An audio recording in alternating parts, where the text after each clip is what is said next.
నీకు ఉందిరా నీకు స్టార్ట్ చేయలేదు. నేను అసలు ముగ్గురురా నేను అసలు ముగ్గురు నేనా ఏమన్నా కూర్చోరాను నువ్వు చెప్పి ఆపుతారు కాదు నేను ఏమన్నా చెప్పి చాలా పదం చూడు చూడు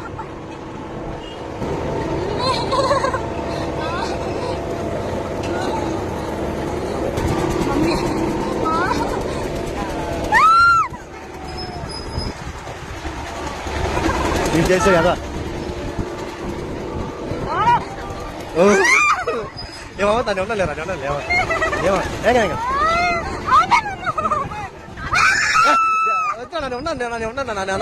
కాదు ఉండి ఆపేద్దాం చెప్తున్నా అతను అవుతున్నాను అక్కడ కింద నేను వచ్చేస్తాను పక్క వచ్చేస్తాను నువ్వు వచ్చాను ఉన్నాను కదరా ఉన్నానా అయ్యో అయ్యో ఆపేద్దాం ఇప్పుడు ఆపేయండి